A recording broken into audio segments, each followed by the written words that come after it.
Welcome and thank you for joining today's conference, Success in Business and Parenthood, Mastering the Juggle.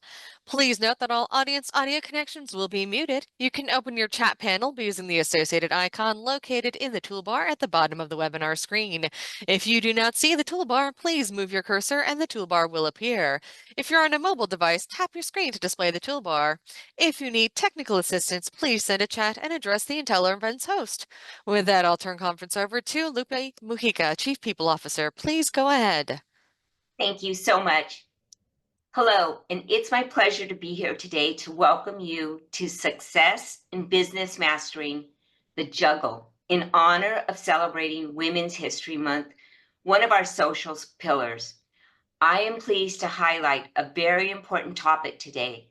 This is something that is relevant for all of us, as families come in all shapes and sizes, whether we are parents or not, have aging parents, are caregivers in some other manner. This is an important topic for all of us. This includes the expectations that we have of who takes care of our children, who handles school events, and all those other things that we do as parents. We decided to bring this topic to the forefront to help everyone manage these challenges while balancing their careers. Today, we have respected and talented leaders from our company here to share their personal experiences on this topic. And with that, it is my honor to introduce Claire Jackson, Senior Vice President of the North Region. Thank you, Lupe. Welcome everyone to today's event and to our panel. Thank you so much for taking time out of your day to join us. As Lupe said, this is a really important topic. So we're thrilled to be able to spend some time with you and hopefully share some perspectives and insights that you can take away from our time together today. As Lupe said, I am Claire Jackson. I have the pleasure every day of being part of the HR team in the mighty North Region. I am based in Canada, in Toronto, Ontario. I've been with the company for just over 7 years. And when I am not here in my work community, I am a proud mama to 2 young women who are growing quickly. My eldest daughter, Allison, is 16, just about to finish high school in a year. And my younger daughter, Sarah, is age 11 and just finishing junior school this year. So I have a fun time mastering the juggle between 2 human babies and a couple of fur babies and a spouse and all the fun that comes with it. So I'm really happy and pleased that I was asked to be the moderator for today's panel. We're going to introduce the rest of the panel to you now. I will turn it over first to Ashley. Go ahead, Ashley. Thank you, Claire. Hi, everyone. My name is Ashley Manuel. I am the Business Development Director in Broward and Miami-Dade County in Florida for our South region. I've been with the company for 3.5, going on 4 years now. In 2023, I was the top sales producer for the company. And then in early 2024, I gave birth to my daughter and finished 2024 as number 2 for the company. My daughter now is 13 months, almost 14 months. She is not just walking, she's running. She is very curious and trying to get into everything. So we have her, and then me and my husband also have a 14-year-old dog. So I'm excited to be here and excited to share with the group. Thank you, Ashley. Latoya. Hello, Latoya Pierce-Frank. I am the General Counsel for First Service Residential, Inc., based out of Dania. I have 3 boys, ages 15, 14, and 8. And as you can imagine with boys, life is always interesting. I've been with the company for almost 6 years now, and I look forward to speaking about some of my interesting times on this panel. Thank you. Thank you, Latoya. MJ. Good morning, good afternoon. I'm MJ Safra, Senior Director of Growth Marketing based in Dania. I am the single father on the panel of 3 amazing young women, 26, 22, and 19. Oldest is getting her doctorate in occupational therapy. My middle one just graduated with a degree in film. And my youngest is a freshman, pre-law or social work. So I'm coming with the perspective of this side. Thank you, MJ. Nicole. Hi, everyone. Great to be with you all. I feel honored to be part of this panel and a part of our organization. I am the president of Marwest Commercial, first service commercial division of the business, and I sit out of the Southern California office where our headquarters are. And my husband and I have 5 kids, ages 12, 8, 5, 3, and 6 months. We have 3 girls and 2 boys. And then we also have a little mini farm with St. Bernard, 5 chickens and 2 lovebirds. So never a dull moment in my house, and excited to learn from this panel and share with you today what I've learned as well. Thank you, Nicole. Nushig. Good afternoon, everyone. So happy to be here with you all today. Nushig Hagopian, and I'm the Senior Vice President here in Massachusetts, New England. And I have 3 children and 2 grandchildren. And I started out of the box with twins. So that was fun, not knowing what we were doing. And they are 2 boys, Alec and Kyle, and they're 31. And then sort of 8 years later, we needed a little bit of a break. So our daughter came along, and Nairi, she's 22. And the last almost 3 years, I've been blessed to be a grandmother to Noah and Julia. Noah is almost 3 and Julia is a year old. So very excited to be here. Feel privileged to be part of this team, this group. And I actually almost celebrating my 3-year anniversary with First Service Residential, which will be on April 1st. Thank you, panel. So we're going to get started. Our first question for the panel: what's been the biggest challenge in balancing family needs with your career, and how have you adapted your approach over time? Let's start with you, Latoya. You're on mute, Latoya. Oh, thank you. As you're, starting your career, you think that you can put on your superwoman cape and do it all and have it all. And, you're starting your family and you're like, oh, this is great. I can put on my cape and do it all and have it all. But as you progress, like you, or at least me, I learned that that was a little bit of a fallacy, doing it all and having it all. Because I realized after attending a seminar actually on, parenting and career growth and all that stuff, you can't be an A+ mom and an A+ employee and an A+ wife and A+ in self-care all at the same time. You have to figure out a balance, meaning something always has to shift. And so coming to that realization that I needed to look at how I defined success, being, successful in my life with my career, my family. And I started to redefine that success piece as something more of resilience and flexibility. So, was I able to handle whatever was being brought to me during that time of the day? How did I handle it? Was I flexible? Was I resilient? Was I able to overcome it? That's how I started looking at success. So if that means that some days, because you have a deadline at work, that your kids are eating fast food and they are in front of their tablets while you're getting your job done, that may be a day of success, because look, you met your deadline and your kids are still alive and they're fed and they're great. There are other days where, it might be you played games with your kids and you had dinner with them and you didn't, you weren't working at 7 p.m. But you know what?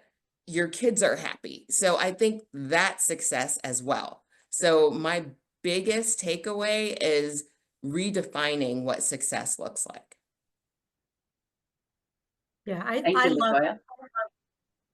I love that you said that, Latoya, that, the juggling act, really in full effect every day, and kind of like getting up in the morning and seeing that one of your children has, maybe not feeling well, and knowing you have, an important meeting to get to, and just basically holding your breath that they get through the day at school.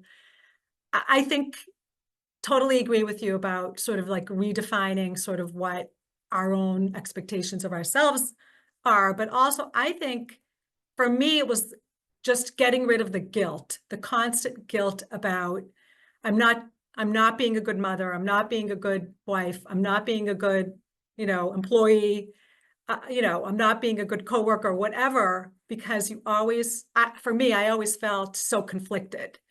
Still do sometimes. But I think just letting go of that and understanding that, yeah, I'm okay. Everything's okay. Like you said, your children are getting fed. Everyone's getting to school. You're getting your work done.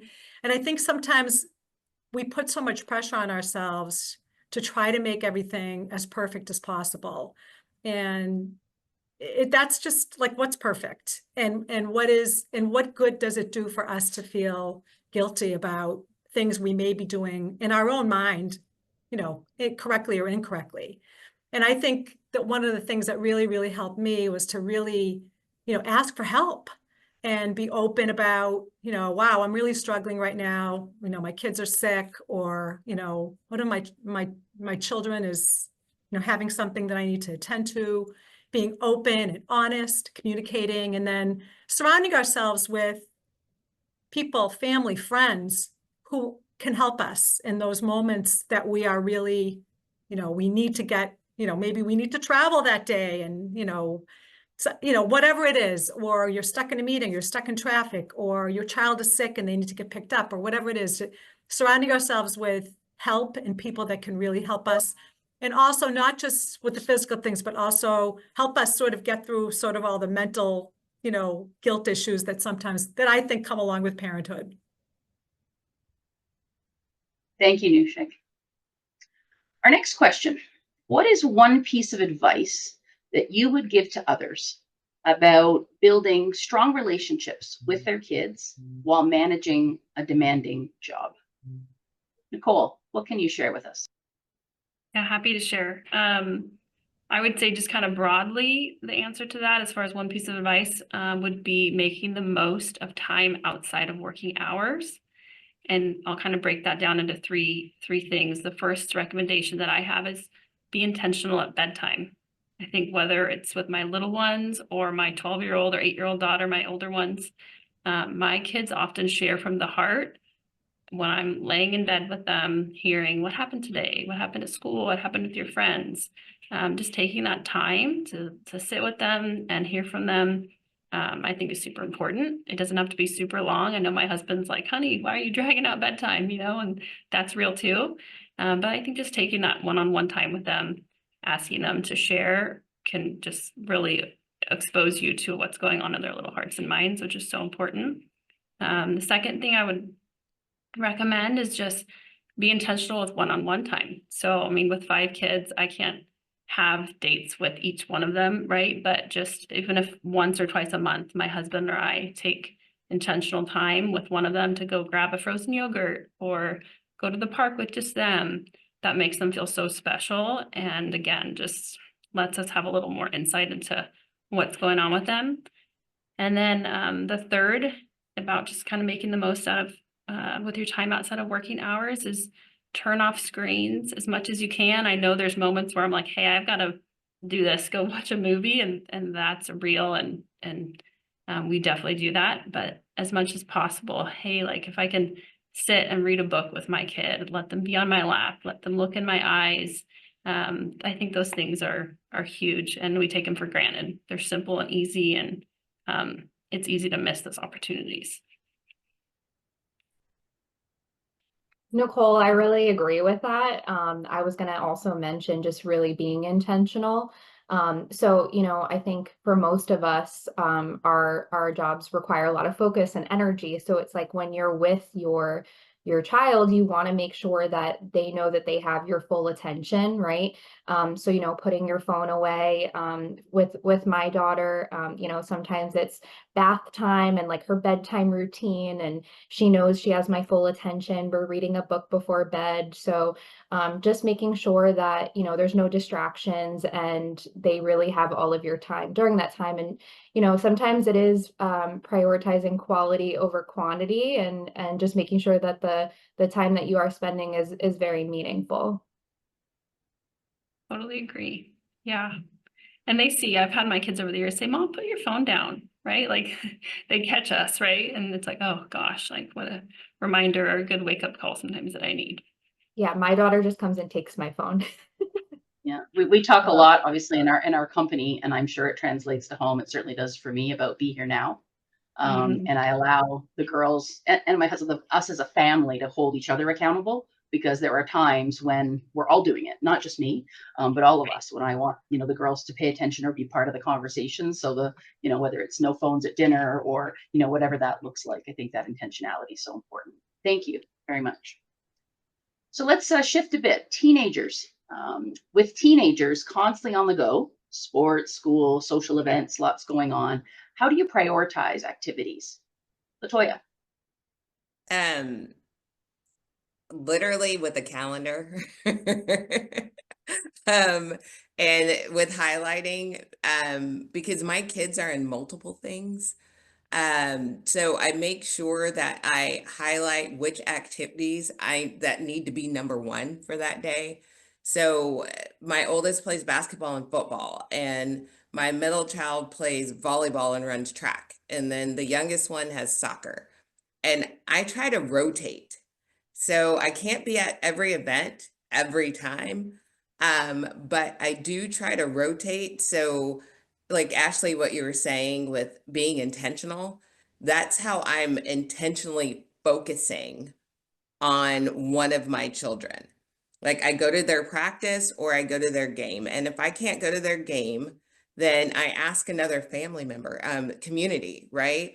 I know that was in one of our discussions, as when we were preparing for this panel, community and relying on the help of others. Like I just want my kids to know that there are people in the stands cheering for them, because I think that's important for a young athlete. So just calendaring and knowing and being comfortable with the fact that I can't be at everything all at the same time. Mm, Totally agree with you, Latoya. Really, what works for me is just organization is the key. You know, balancing everybody's calendar. It's a little different for me because my daughters are older. They all three do live with me, so I'm trying to balance the house, work, and them. And I truly believe in work-life balance. You know, work comes, but also family. Communication, collaboration are essential. I really believe in achieving that proper balance. How do I really balance this? You know, with three daughters, the youngest one who does not drive, not really understanding, you know, why this generation doesn't want to drive. Like when I was that age, I want to drive at 15. You know, it doesn't mean that much to them. So I need to figure out how to get them there and share with everyone and my daughters. But really, academics does come first. We all agree on that one. And then hobbies to promote mental health and physical health, being there and supporting each other. Can you drive her? Can you pick her up?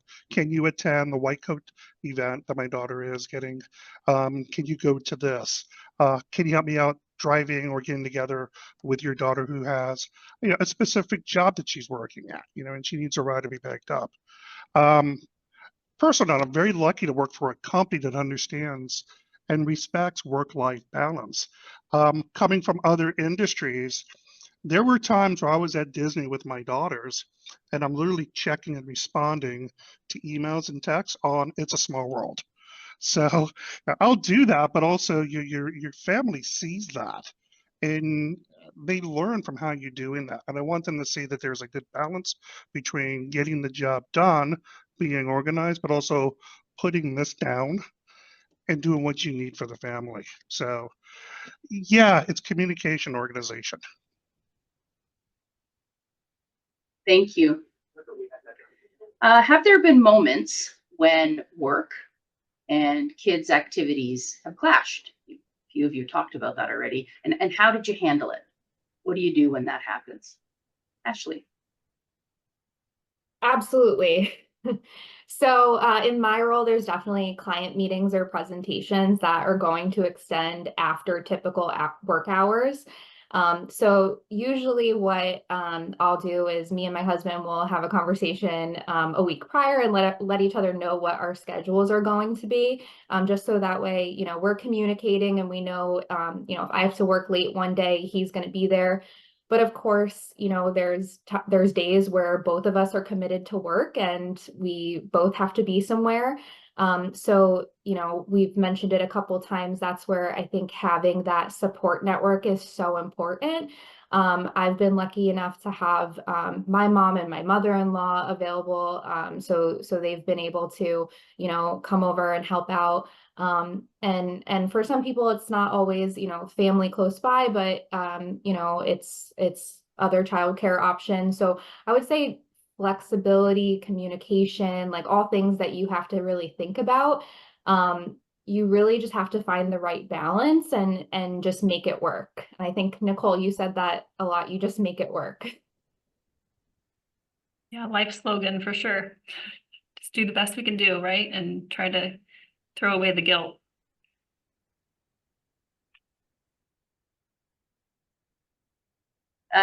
As a grandmother, I have a question for Nushig now. You're balancing work while also providing support to your children who are raising the next generation.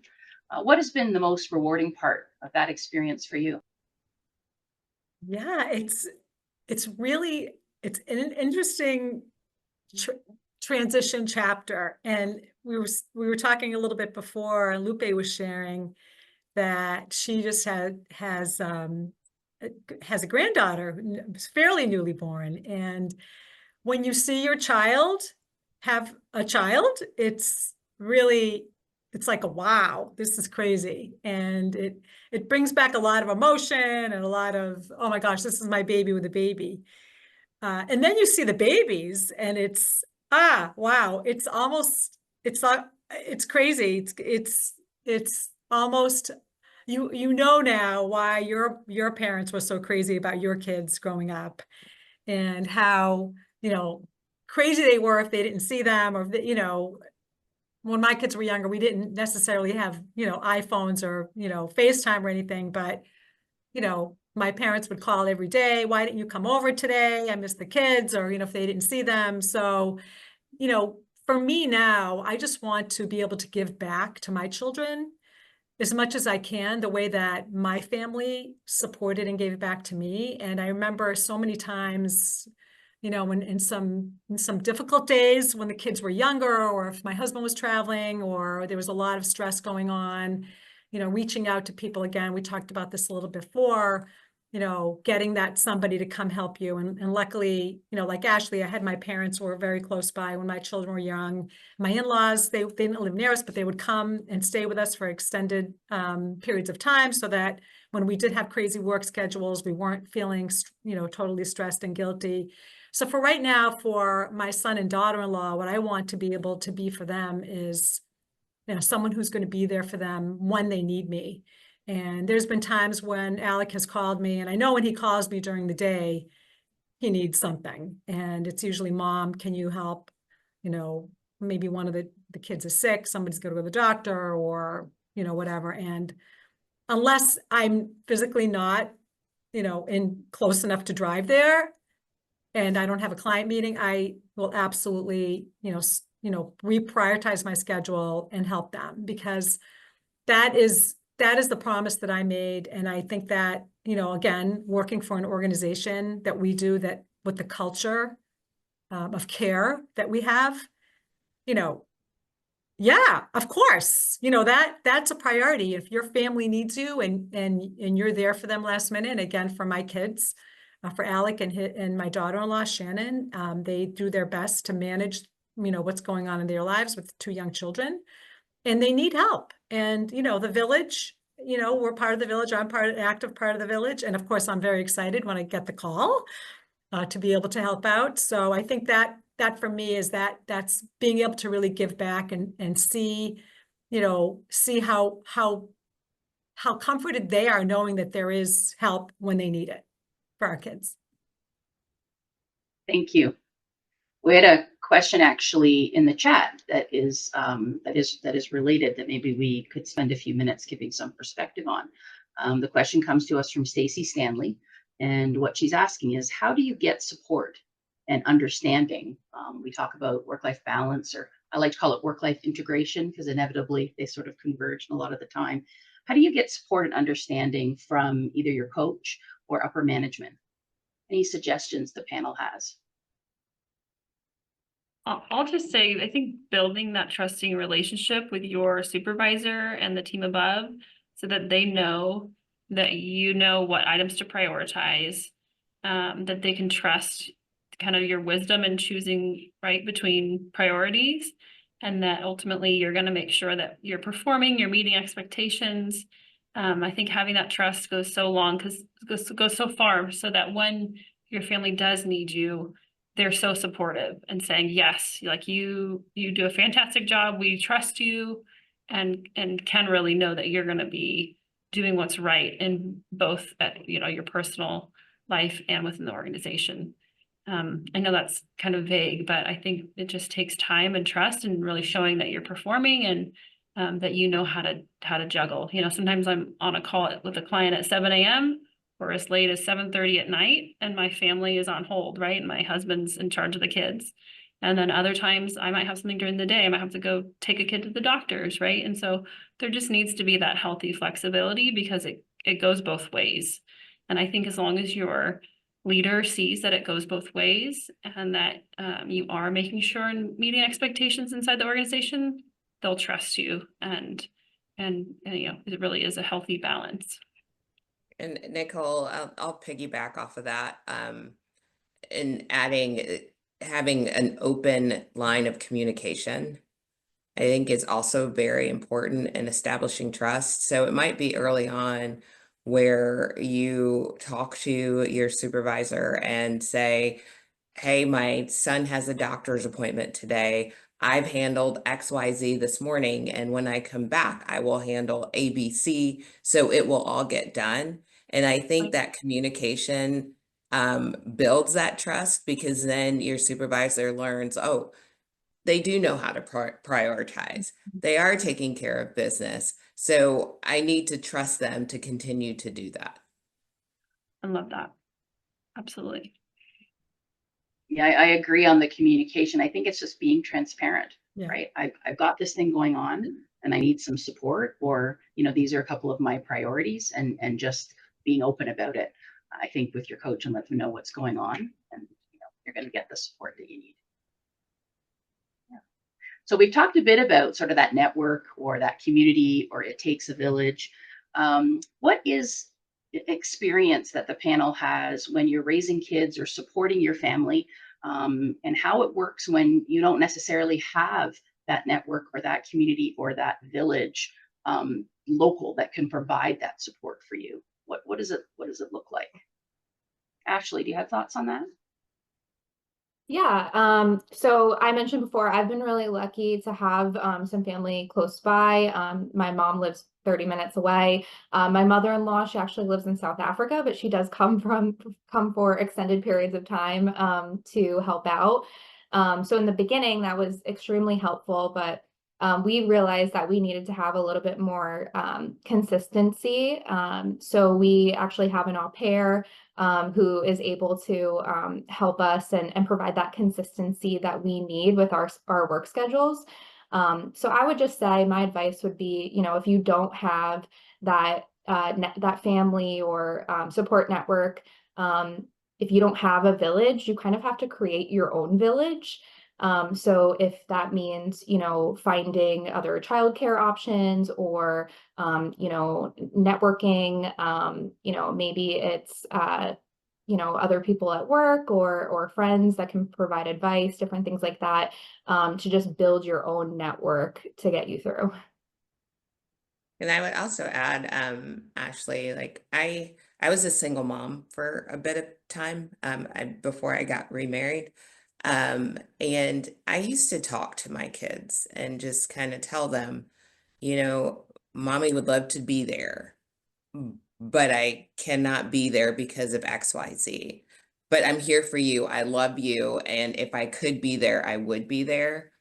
Um, I I think that children as they grow up, they understand like mom, dad needs to work, and mom, dad, if they're working, they can't come to the school and drop off lunch or be at the school parties.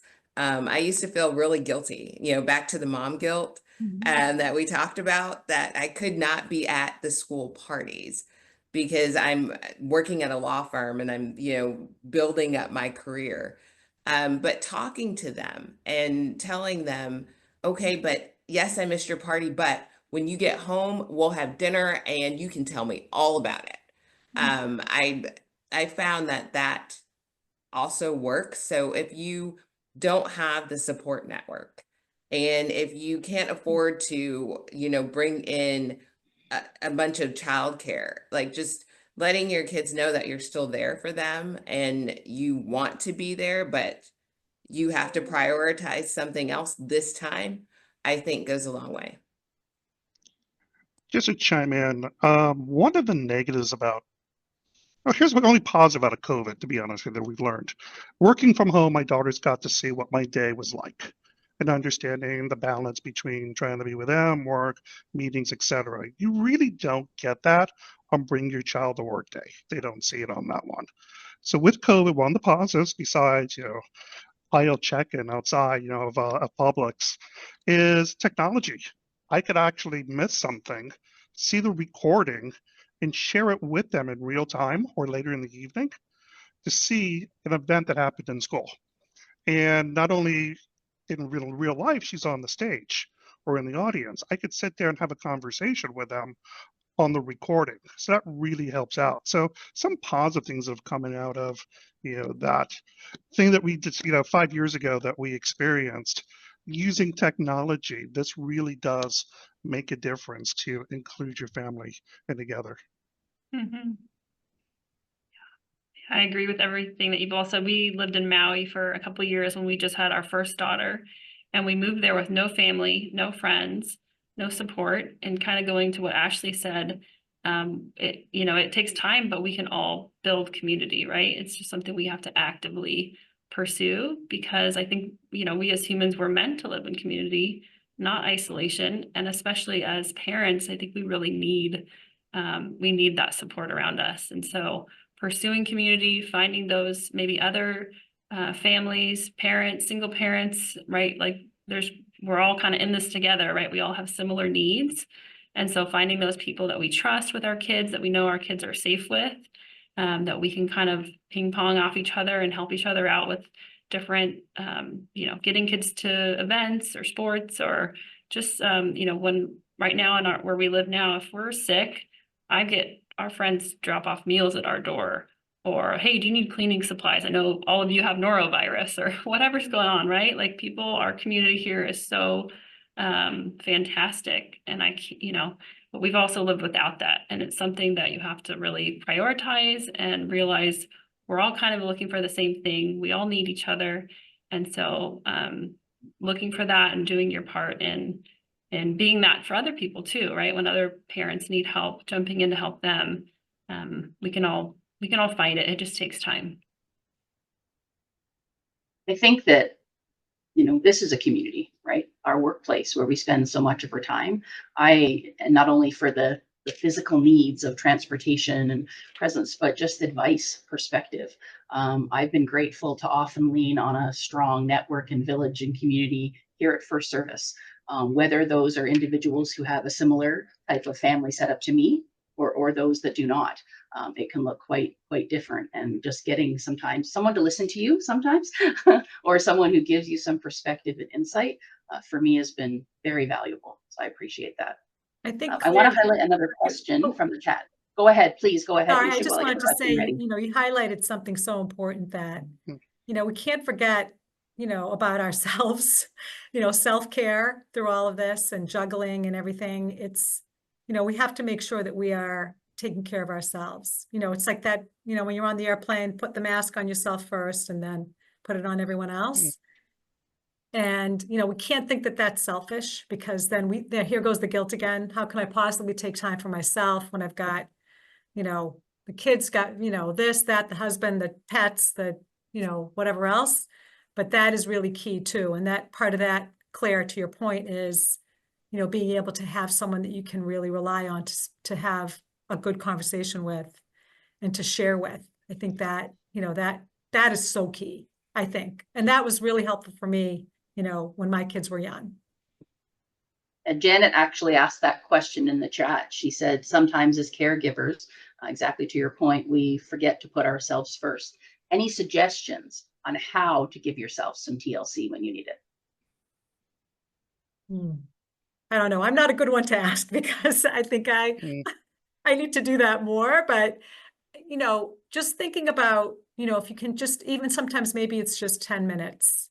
And, just being able to really just, focus on something that, you haven't had a chance. Maybe it's just you need to take a breath, or maybe you need to, maybe take an hour. But I think we've got to do that. For me, when my kids were young, I mean, still today, I love to run, can't do it as much now because, my back hurts a lot. But I think finding something that is going to give you that sort of mental, clarity, capacity, that break that you need, something for yourself, that is really, that should somehow be fit into your schedule some way, because that's going to make, if I find for me, that made me better. That made me think better and have more clarity and have, sort of less of that, all the feelings of feeling inadequate. That was really helpful for me, and to really make that time, really, I kind of justified it by I'm staying healthy, so I didn't feel as guilty about it. But fitting into your schedule. For me, I used to get up at 4:45, get up, go either to the gym or go the run, and by the time it was time to get everybody up, I was already back. I was dressed, ready to go, and then that was done for the day. And then when I picked the kids up, or whenever we got home together, that was our time in the evening. So I think juggling and doing things like that, I think, really helps us maintain some balance in our lives and making sure that we are taking care of what we need to do to put that mask on ourselves first. Yeah, I would add that you just have to be intentional about it. I find that if you calendar it, like you are calendaring your workday, that helps. And you have to understand and make yourself do it. So like, I know that when I started calendaring that, so it would be, if the day was nice, so I'd look at the weather, I'd be like, I'm taking a walk today. I'm just going to take a walk, 15, 20 minutes, go outside, get some vitamin D. Making myself do it was the hardest thing, because when you're looking at your day, you're like, but I could be doing this and I could be doing that. But those other things aren't taking care of yourself and your mental health. So I think it's just important to be intentional about it and to make yourself do it. Yeah, agreed. I think for me, a lot of times self-care is, hey, I have all these to-do lists items that I should be doing, and I'm going to put those aside, and I'm just going to go to the beach with my kids, and I'm going to just play and rest and enjoy them. And I come back so refreshed, or I'm going to go be with other moms, because being with other moms encourages me, and I leave those moms feeling like, oh, I want to be a better mom, right? And they're in it with me, and they're feeling the same struggles I'm feeling. And so, or simple things like a bath, a hike. And then I agree, Latoya, like scheduling, calendaring family days. For us, our calendar gets so filled with birthday parties and all these obligations. Sometimes it's like, no, I'm going to block off the day just to do whatever we want to do spontaneously and have room for that. Because otherwise we're just kind of committed to all these things that take over, and we end up ending the day feeling exhausted. And it's like, why did we do that? Why didn't we just play in the backyard all day, or, go to the beach, right? And then for me, I really need my sleep. So if I would rather choose sleep over entertainment. So I'm like, hey, I don't need to watch a movie or a show. I just want to make sure I'm getting some sleep, especially having a baby who's, still keeping me up in the night. I really need sleep because I am not going to be as pleasant of a spouse, a mom, a boss, a peer, a colleague if I am on, lacking sleep. So for me, it's like I gotta prioritize sleep, and maybe that means I go to bed with dirty dishes in the sink, and that's okay sometimes, right? Got to give ourselves grace. So that's my advice. Thank you, Nicole. We had a question in the chat from Carly asking, have you ever decided not to go for a promotion or opportunity because you were worried about not being there for your children, for your family?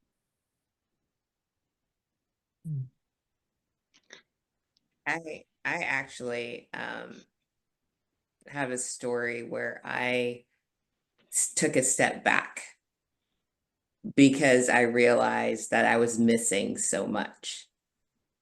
So I decided I took a pay cut. I prioritized my family, my young family at the time, over climbing the corporate ladder.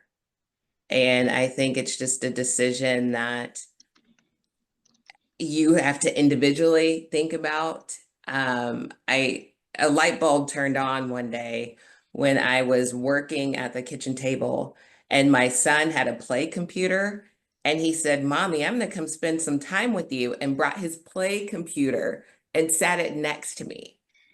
And I was thinking, I'm not doing something right and I need to reevaluate. So yes, if that's necessary for you to do, then I would say that when you're raising kids, the days are very long, but the years are very, very short. And so for me, taking a step back for a few years was worth it. I had a similar defining moment in my career. Prior to coming into this industry, I was a hotel executive and a lot of travel, a lot of weekends, and I remember coming home one day and my poor husband, 3 kids, the dog, the activities. I'm gone for 3 days. There's pizza boxes on the counter. And I wasn't angry or anything. I was so hurt at myself that, like, look what I missed. It was like a kind of a heartbreaking realization that I'm the one that's missing out. And the poor guy, I mean, he, was asking a lot of him, but I thought, you know what, this is not working. So I actually left the industry and became a general manager of a luxury condominium building, which offered me the opportunity not to travel, Monday through Friday, more schedule. It did mean that I took a pay cut and I put my career, hotel career aside, but I am so glad I did it because I all of a sudden was home. I was present. For me, it was the best thing that I could have ever done. I have no regrets at all. And to have that time, just like you, LaToya, like eye-opening experience, like, wow, this is, I'm something's not right here. I'm not doing something right. I'm not serving myself, my family, anyone. And being able to see that clearly was kind of eye-opening. Thank you. I feel like we all have this burden, right? We want to provide for our kids. And at the same time, I know for me, I don't want to look back and say, I don't think anyone on their deathbed says, oh, I wish I would have had a nicer house, or I would have put in more hours at the office. I would have built a bigger name for myself. They probably often say, I wish I would have been there for my kids more. I wish I would have been a better spouse or a better partner, or, and so it's like, hey, checking. How do we provide well? How do we honor our organization and lead our teams well, and be faithful to our clients and all of our commitments, and also make sure that we are prioritizing our families and doing the right thing for them too. It's a juggle. MJ, can you hear us? I know you're having a camera issue, but can you hear us okay? Yeah, can you hear me fine? Yes, perfect. Yeah, of course, Murphy's Law. What did I do? I shouted out technology and said, this thing is so wonderful. Well, And I then all of wanted a to ask sudden, you this literally question. 30 seconds later, the camera goes out. Oh, sorry. Well, I'm glad we can hear you because I do have a question for you that I hoped Of you could course. table for the panel. We're here celebrating Women's History Month, as you all know, and here you are parenting 3 daughters. Can you share something with us that you've learned from your girls that influences how you show up as an ally to women in the workplace? Wow, we have like 12 minutes left. I can give you so many things. What I've really noticed, it's an interesting dynamic. 3 daughters, same parents, same house, and everything. You would think they'd be similar, but I've noticed each one is unique with different strengths, challenges, and perspectives. So different. This has helped me reinforce my understanding that people are not monoliths, and it requires recognizing and addressing the diverse needs of individuals. In essence, I've learned to be more empathetic, aware, and proactive in my role as an ally to women in the workplace, but not only for women, but for everyone. I've also learned to be more of a coach than a parent. Minor course corrections without making their lives or managing their lives. For example, my daughter Danielle, the middle one, just graduated from college in film, and she's looking to get into the creatives. Huge Disney fan. Anybody knows me? I'm a big Disney fan also. She applied and was accepted to the Disney College program. And she plans to work there, but also network within the Disney network in the group to get a position in Disney Imagineering. It was all her. I was there to coach, cheer her along the way. So I've learned to be more coach, understanding, identifying. Hey, I'm being honest, it's difficult out there for women. The glass ceiling is there. I've always believed, my mother was an Army nurse, uh, was in charge all the time. To me, it's just an odd concept when people say that women can't do this. Women can't do this. Why not? I was never raised that way, and I want to share that with my daughters. You can literally do anything you want to do as long as you try, work your best, it's going to come through. And I think those coaching techniques and understand it and walking the talk and instead of just talking about it has really leveraged and empowered my daughters to have that view in life. Thank you, MJ. It's very powerful. Thank you. Thank you. Nicole, I have a question for you that came through in the chat, if you don't mind. Happy to. Nicole is someone who, this is from Brittany. Nicole is someone who advanced in your career while balancing family life. What strategies helped you manage both? I kind of think just kind of going back to what LaToya said about being flexible and, seeing, hey, these are the needs of the day. How do I, what do I need to prioritize at both work and at home? Being flexible, again, having a good relationship with your boss, your team, right? Setting them up for success. Yeah, and then just we're not going to be all things to all people. So setting your own expectations of I'm going to do my best and that's enough. And I'm, going to go to sleep feeling like, okay, what did I learn? What am I proud of? And I'm going to do the same thing tomorrow. But yeah, I don't think there's no magical, it's all going to be perfect and easy. It's not, but I think it's all what makes us grittier, which I think that's something that I really value in myself is I want to be someone who can withstand hard things. And I want to come out stronger and with a clearer perspective than I had maybe before going into those things. So yeah, advice is just lean into the hard and lean into acknowledging your failures. My kids hear me apologize when I, yell at them or I'm impatient. And then of course I see those traits in my kids, right? Sometimes towards each other. And I'm like, oh, why I wish they'd just be kinder to one another. And then I realize, oh, that's kind of a mirror of my shortcomings, right? So I think not being afraid to acknowledge those things in ourselves where we failed, and then celebrating our successes. And yeah, I don't know, Brittany, I hope that answers your question, but happy to chat with you offline as well about specifics. Thank you, Nicole. We had another question in the chat from Carolina, and she wanted our thoughts about how you grow professionally as a mother of a child with special needs, someone who's got, you know, those priorities. Does anyone have anything to share about that?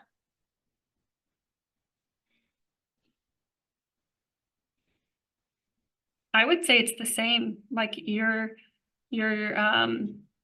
child, every child is uniquely wonderful. And again, just making sure that he or she's needs are in the forefront of your mind, and also knowing that you're the parent that is meant for that child, right? And you have what they need, and just leaning into that and knowing it's never as pretty or as easy as we may think, but it's worth it. And I think there's no greater honor than being a mom, and there's nothing that brings out the best in me like being a mom and the worst in me, right? And so kind of acknowledging both of those things too.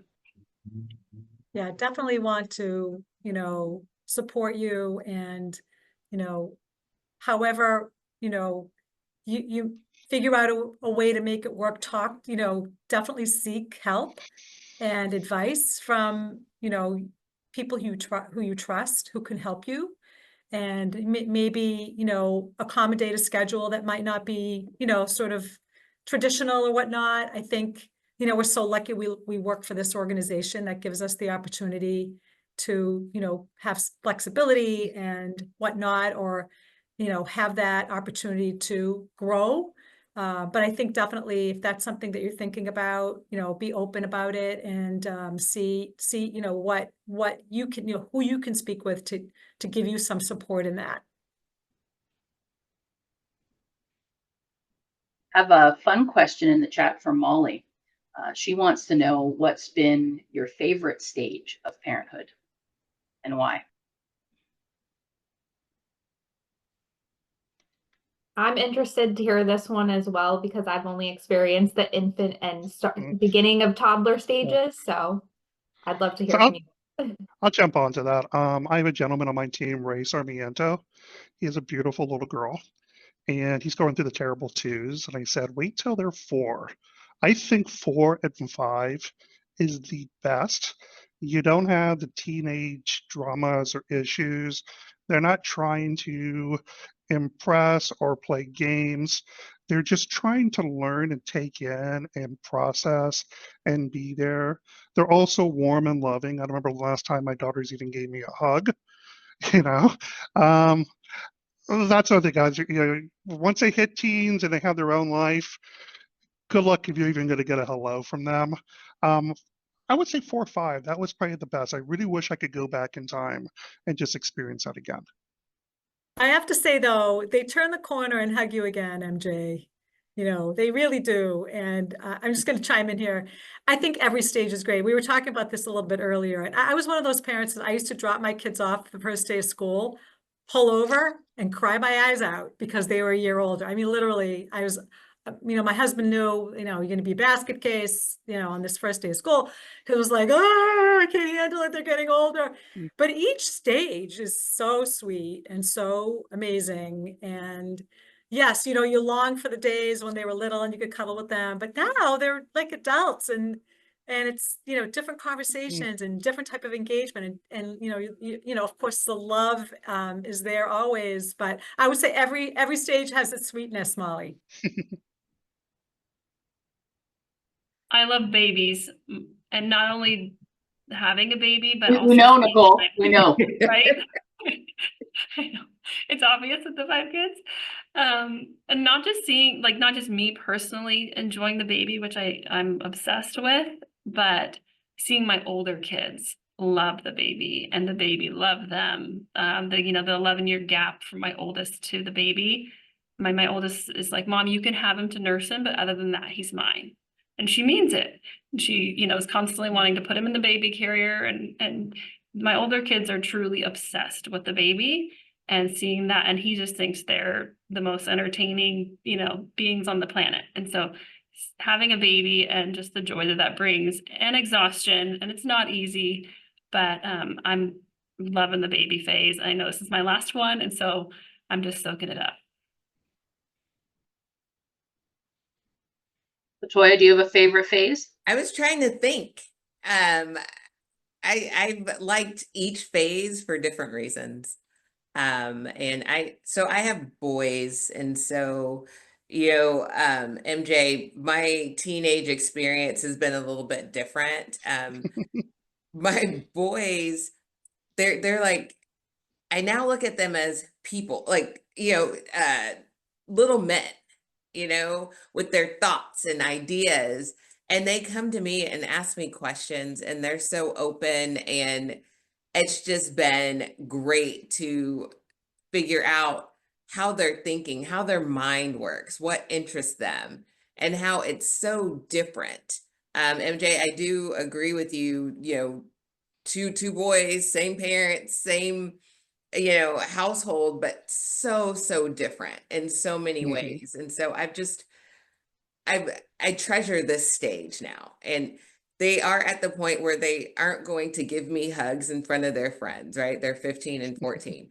So I will steal them at home before they leave, or when they come home, or before they go to bed. And I've just found pleasure in that. Thank you. Well, we're at the top of the hour, if you can believe it. I want to give a lot of appreciation to the panelists for the conversation today. Thank you to our participants for some great questions, in addition to some of the topics that we thought you might be interested in hearing more about. Thank you to Ben and Isadora and Lupe for putting this panel together and continuing to make our social purpose pillars such a priority and allowing us this space to have these types of conversations. So thank you, panel. Thank you to all our participants. It's been a pleasure being with you all today. Thank you, Claire, you for all. moderating. Thank you. Thank you. Thank you, everyone. Thank you. Thank you. That concludes our conference. Thank you to all of our panelists, and thank you in the audience for joining us today. You may now disconnect.